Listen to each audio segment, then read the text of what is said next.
Hello everybody, Zach Meyer with Meyer Property Maintenance. Today we are demoing this unit. It's very similar to the unit that I have on my machine. This is a Vio 55 and this is Dominic. Dominic is a local excavation contractor here in Chester County, and he found me through the internet because he was curious about these heads, and he was in luck enough that I just so happened to have a demo unit that they had sent me. So this working with is a little bit longer than mine. Mine's about 32 inches. This unit overall is 44 inches. I believe they have the same motor. And what this regulator does is that it will just it'll take the flow that it needs, and then it'll send whatever it doesn't need back into the machine, which is nice about this. So it's basically a dual purpose from 1.5 ton excavators up to 5 ton.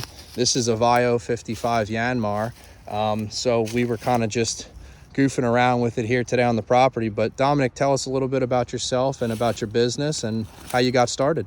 So I've been self-employed excavator, mainly do septic and sewer and utility work in this Chester County and Berks County area. Also go into Montgomery County. I do everything from start to finish, from testing to design for septic system replacements or new installs for new construction. I've been in business for 2 years on my own, and I've been in this sewer industry for 14 years now. So you got quite a bit of experience with Yes. dealing with all this stuff. You've had more exposure than most people might have. At least younger people are in their 30s. And I was telling Dominic earlier that I would have loved that exposure. So that's how he was able to get going and understand. Now, it's not as complex as everybody would make it out to be, is it? No, it's just knowing what the rules and regulations are of what we can do and can't do within each county, within each state.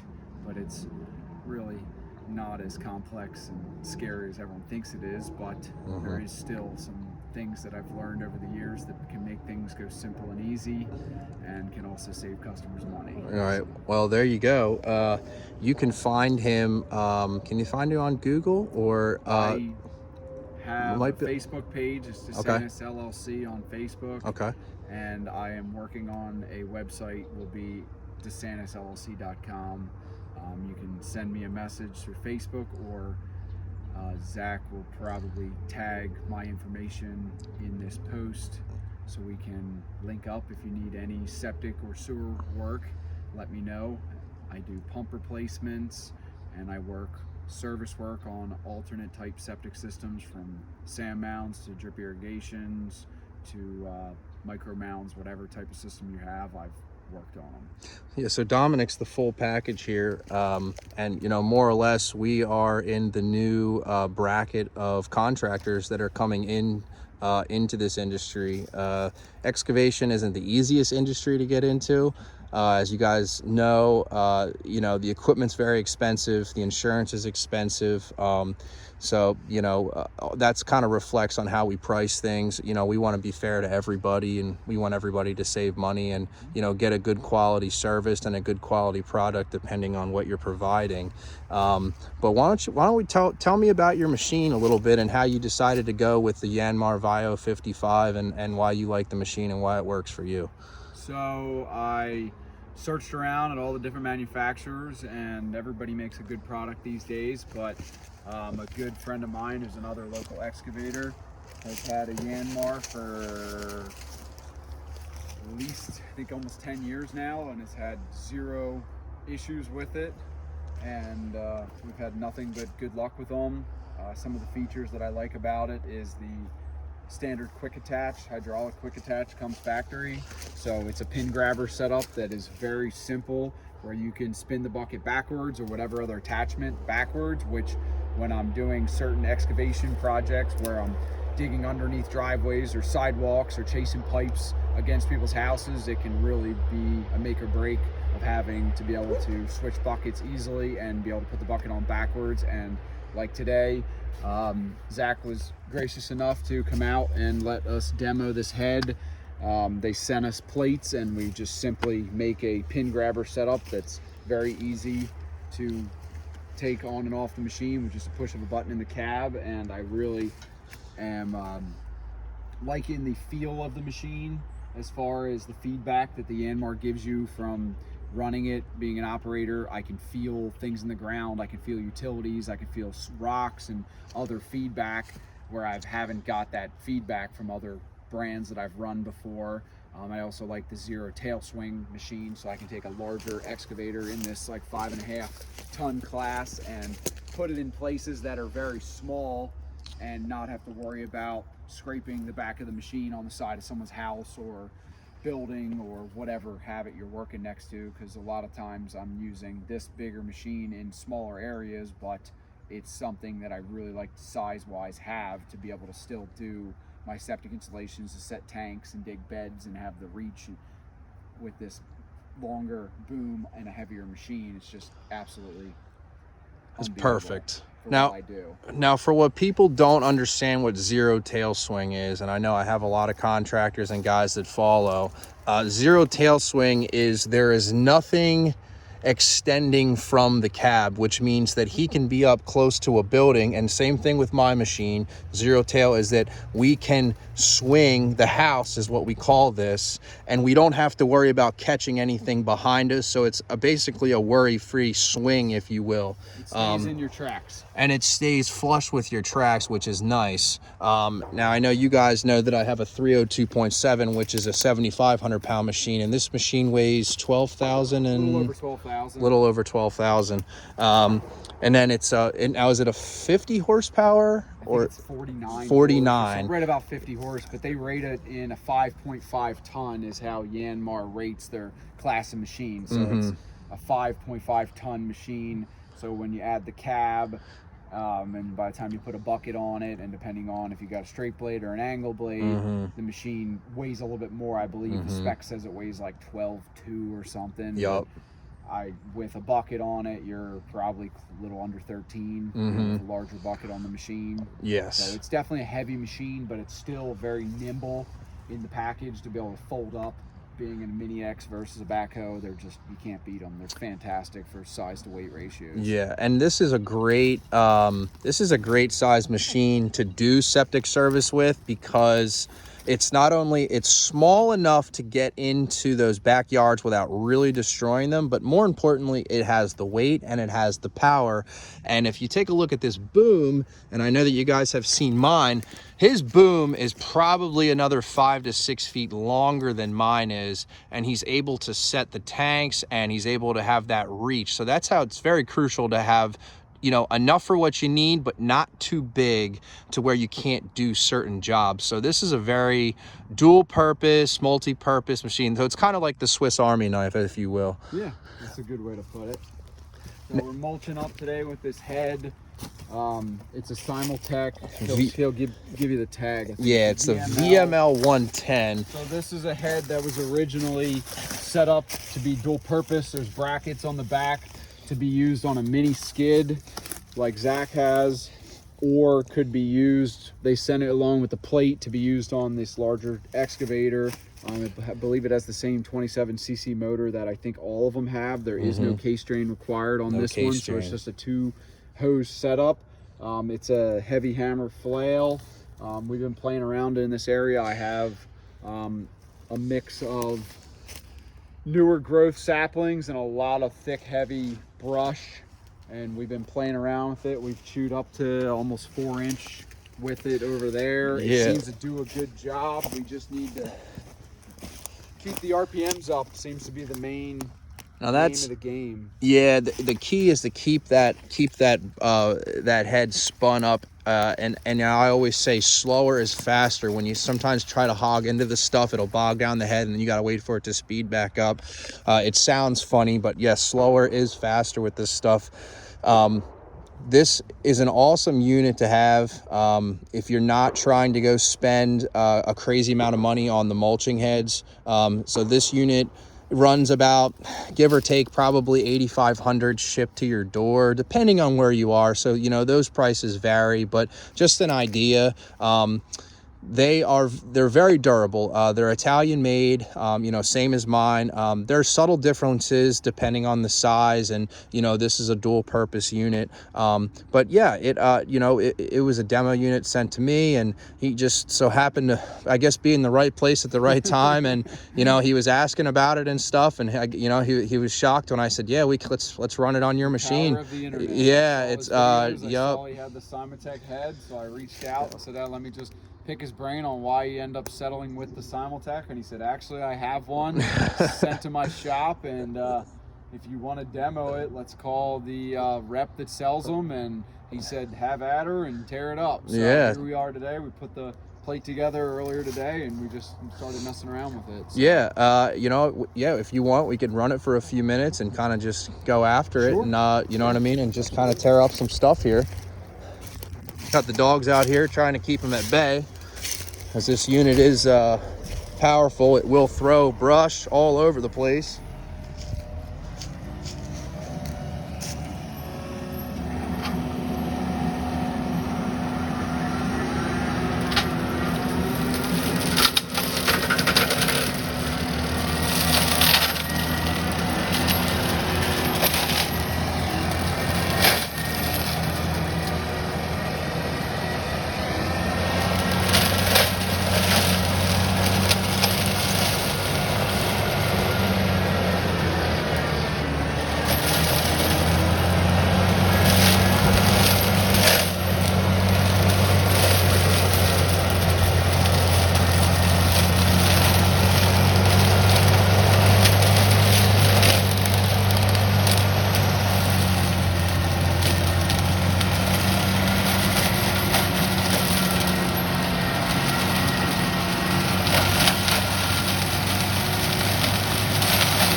Now, have you noticed that head will bog down when the machine is moving around because the pumps can only produce so much flow. You got flow going to the head, you got flow going to the boom and the stick, and then you also got flow going to the track. So when you're moving around or you're kind of jerking the boom and your house around, it will bog it down a bit, but you just give it a second to speed back up and she'll eat.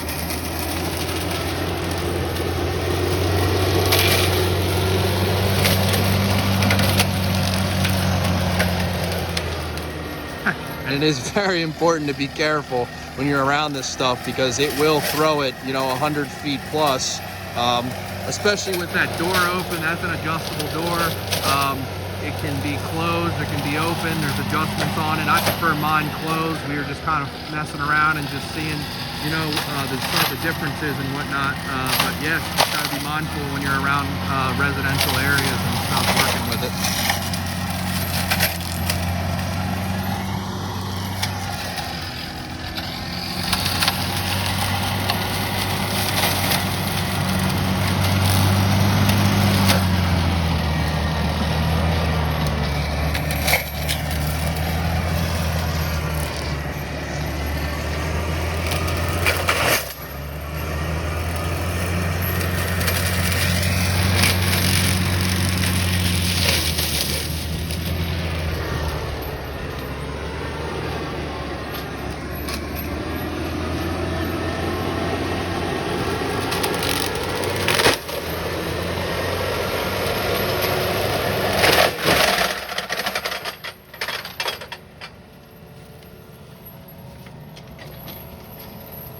And every once in a while, stuff like that happens. It's pretty common with just about any flail mulcher.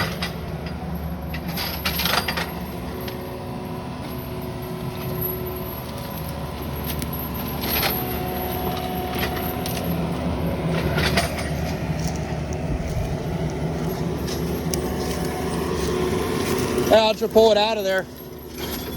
Oh, watch out.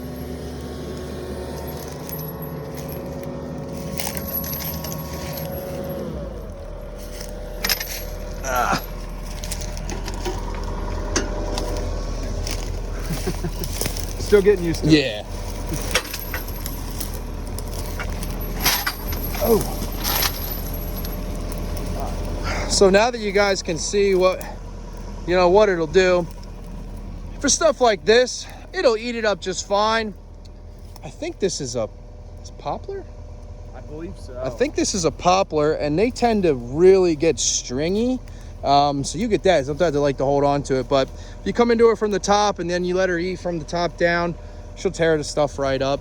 Don't judge me. But, I'm only running it for like yeah, he's just getting going on it now, so. Yeah, you know, it's just like anything, you know, an artist with a paintbrush, sometimes it takes a while to get into something, but once you do and you kind of figure out and you figure the finesse, so you know, there's an art to everything.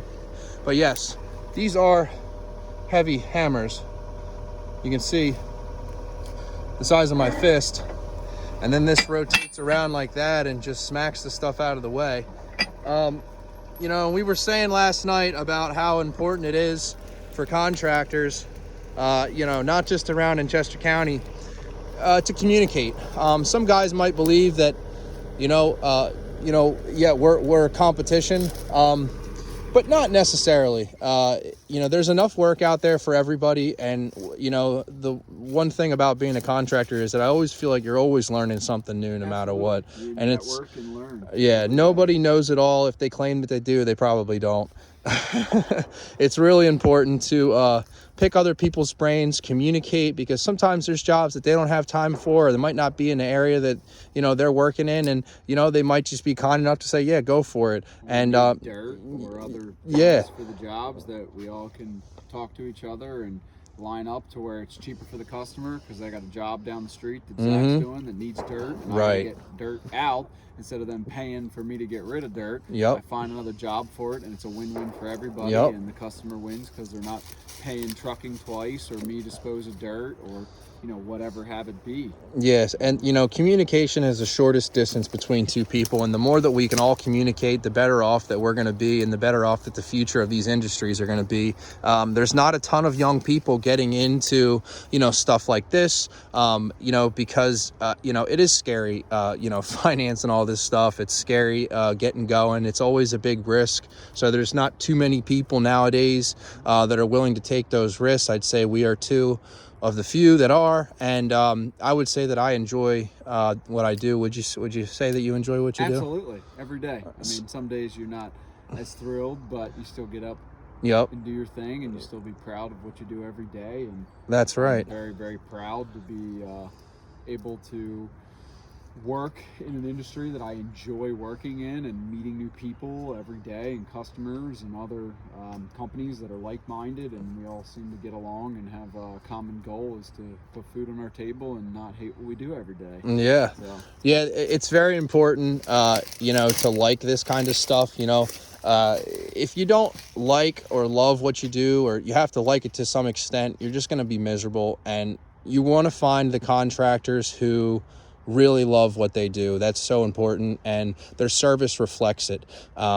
So, you know, there is a new generation coming into this industry and other industries, and you know, we are the way of the future, and this is, you know, the technology is also growing with the industry. You know, stuff like this 10 years ago, this stuff was just kind of start peeking out, you know what I mean? Not much. I think they started with the rotational blades, and then they've evolved to the flails, and you know, they also evolved to the fixed mulchers, which we could very well be getting the first ever mini mulching head, which I'm excited about.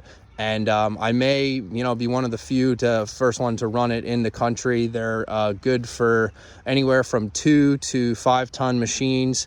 They're about the same width, maybe a little bit shorter, but they're just solid teeth. They don't have any swing to them, and they're designed to eat very heavy brush, small trees. The flail does get it done, but the mulcher, it's like comparing a Cadillac, you know, to a Ferrari. They're both nice, but the Ferrari is going to be the better choice. Now, they are more expensive, which means it does increase the cost of running them, you know, I mean, each day. And it's important that, you know, you cover yourself for maintenance maintenance and stuff. But for some of the lighter things around here, the flail's been working good for me. And I wanted to bring this out here and have him get a crack at it. It's not too many opportunities. Yeah, we have plenty of work for this here with the property.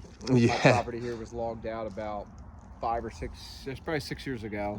So we have small growth saplings, underbrush of just poplars and maples, mixed bag of trees, and it's just a little too rocky and rough for the skid loader without knocking tracks off the machine. The Mini can nimbly go in and reach around all the rocks and trees and be able to clear an area without doing too much damage to the machine. I mean, rocks are never good for tracks, but at least with the skid loader, you're not running back and forth in it to get the same material that I can sit in one spot and just reach out and cover an area and reach around rocks and things like that without tracking a bunch of times. And I have a lot of rocks here in northern Chester County is what we seem to harvest. And it's just I think a very good, sorry to cut you off. No, you're good. It's just a good option for what lay of land we have here on these small tracks that have some rough terrain. There's a tool for every job. You know, you're not going to hammer in a nail with the screwdriver, just like you're really not going to efficiently clear this kind of property with a skiddy because of the rocks and the stumps. And that's why the excavator is such a versatile tool. And anybody who's getting into excavation or wants to get into excavation, I'd start with an excavator. They're just, you know, they can just do so much. You can dig. There's just so many different options that you can do with them. And, you know, getting into stuff like this, making the job much easier. It's easier on the equipment. It's easier on your mind. It's easier on your wallet at times, depending on if you break stuff or tear up tracks or so on and whatnot. But we just wanted to, you know, make a nice video here of what we are doing today. We're blessed with 50 degrees in February in Pennsylvania. Yeah, absolutely. Pennsylvania is a little crazy weather-wise, but I guess we're going to enjoy it while it lasts. Absolutely. It could be 50 today, and then it could be negative 50 tomorrow. I guess it all depends. But if anybody's, you know, interested in the septic and the work that he provides, I will have his contact info in the description, and this will also be posted on my Facebook page. I wanted to give him some exposure because, you know, the startup for stuff like this is not easy. No, I've been very fortunate to make some good connections within the industry to stay busy, but always looking for more exposure. You can't have ever enough. It's a good problem to have if you're starting a business, to be busier than you can get to. Yeah, and what's nice about YouTube is that, you know, now there is an industry out there for websites and stuff like that, and there are some cheaper options, which is kind of what I think we're geared to, not spending $5,000, $10,000, $3,500. It's expensive to have websites, and there's really no 100% way to know that, you know, did this customer come from my website? Did it come from YouTube? Did it come from Facebook? Did it come from referral? Now, typically if referrals, they say, oh, I got your number from so-and-so. So I thought YouTube was a great way to not only visually display what you do and how you do it, but you know that people saw you from YouTube, because the first thing they're going to say is, I saw your video. Well, that's the same way I knew that Zach, I saw his post. We both are on a local Facebook group, and we both, every once in a while, our names will get shared from customers or promoting our businesses. Zach's much better at social media than I am. But so I saw his post, and I saw a picture of his excavator with the Simatech mulcher, and I've been on YouTube and trying to figure it out, trying to find out what the best option is on what I have available based on all the other handful of guys who have these across the country, which they're not as widely known as you think they would be. But that thankfully a couple of guys that have them are gracious enough to put some information about them and try to spread the word on, you know, how unique of a piece of equipment it is. And it really is impressive what they're capable of doing on such a small footprint excavator. Which is just, the versatility is unmatched. I mean, you can put pretty much anything you could pin onto that machine. You can pull it around, everything from post hole diggers to flails to I've made other attachments for doing my septic systems, for scarifying the ground. I have a chisel plow I put on the excavator, and it's just been absolutely crucial. A buddy of mine has a log splitter for his that he uses, and it's absolutely unbeatable because you can sit in one spot, not break a sweat, and split logs all day. And you burn a couple gallons of fuel, Yeah. during the day on a smaller machine, and Yep. your back isn't hurting at the end of the day. I'd So say it's a win-win for everybody. the fuel unmatches the sweat that would pour from you, whatever, if you're sitting there doing it by hand. So especially with a smaller machine, I think this machine burns right about a gallon an hour is what it tells me on the screen. Yeah. But it's about believable for usually can get 2 days or so out of it. Yeah. So, yeah. I just really appreciate Zach taking the time to come out here and being so gracious and letting me demo this, and basically giving his 100% honest opinion, non-biased, and just saying, yeah, this is what I bought and why, and let's try it, see what it does. When I was looking, for something like this, to be able to do work like this, I didn't have anybody to turn to. There wasn't anybody close by that I really knew of that had this, similar stuff. So I wanted to provide as much info and help that as I could for him, because I remember feeling the same way and being in those shoes. Like, okay, I'm going to spend some money on something. Money to spend on Yes. something that you're like, sight unseen. I don't know how it's going to work. I wouldn't touch it, feel it. We're very visual type people. Working with our hands, we just need to see things and do it for ourselves. Correct. You could read about it and watch videos of it, and it helps you get some more information of it, but to physically touch it is, yes, you can't beat the physical contact with it to see how it's built.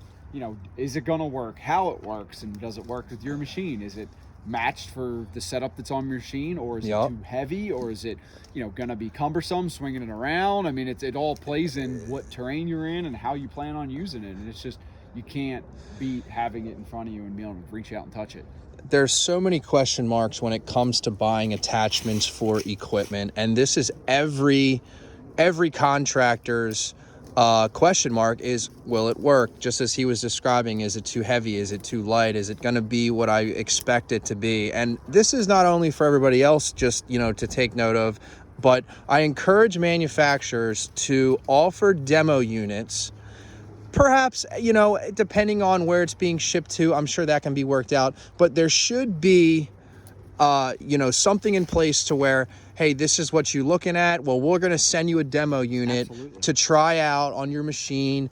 Be mindful of, the wear items and stuff, and keeping those bad boys out of the dirt and out of rocks and stuff. But at least the customer, before they spend $7,000, 15 grand, 20 grand, 40 grand, because there are some mulching heads that are upwards of $50,000. That is a lot of money to spend on an attachment, and you want to know that money is going to work for you, because nobody buys these things to let them sit, because not everybody's buying them. It's a specific, absolutely. It's a small niche market, but yes, just with my own property here, I have probably 4 acres worth of area that I want to retain to be able to use, and not just walk through, and almost you can't even hardly walk through it. It's so thick and with the prickers, and the summer is even worse because everything's bloomed where you can't even see through it. Where I at least want to try to reclaim my property, and this type of tool here is going to be quintessential in making it worth using again. I mean, I have a decent amount of property, and I want to be able to ride motorcycles on it, or at least just walk up through the woods with my kids or something. It's just, instead of getting pickers all stuck in you, at least we'll be able to use the woods to whatever I want to do with them, and not have be out here by hand killing myself with like a brush. Or the only other option would be to go around and hog it all out and pile it up and burn it, or haul it out, and that would just be, that would take very forever. time consuming, super time consuming. Or something like this, in a matter of a day or two, probably a couple days worth of time here, once you get used to running it, and you get a little more efficient with it. Eat it through, and everything gets processed up into a nice fine stringy material. That's what was left behind. Of the flails, and then you're not left with dealing with it. It's all basically done. It'll break down, and you don't have to ever touch it again. And you're essentially repurposing the ground, because it's just going to break down, and eventually it will become dirt. On certain jobs like this, you eliminate the hauling fees, you eliminate a lot of other factors, and instead of having a tree service come out, for example, they're going to come out with 2-3 guys. They're going to come out with a truck. They're going to come out with a chipper. They're probably going to come out with a mini loader to help move material around to the thing. And at that point, you're already close to $2,000 for the day give or take, depending on how bad the situation that you're in and the brush that you're trying to clear. I don't think the tree guys want to do anything with this brush. Nobody likes messing with Nobody likes messing with this kind of stuff. Well, no. Or you got to crush it into containers and haul it out. Yes. And then dispose of it that way, where they grind it with a larger grinder. I mean, the tree guys, I'm sure, would much rather take down trees. And they would much rather, yes, that they would much rather make the bigger money on the bigger stuff. But yeah, this underbrush, you know, that's predominantly what this is designed to do. But I'm going to cut this off here, and I hope you guys enjoy the video. You know, like I said, I will have everything for Dominic in there. And yeah, thanks so much for watching, and go Eagles.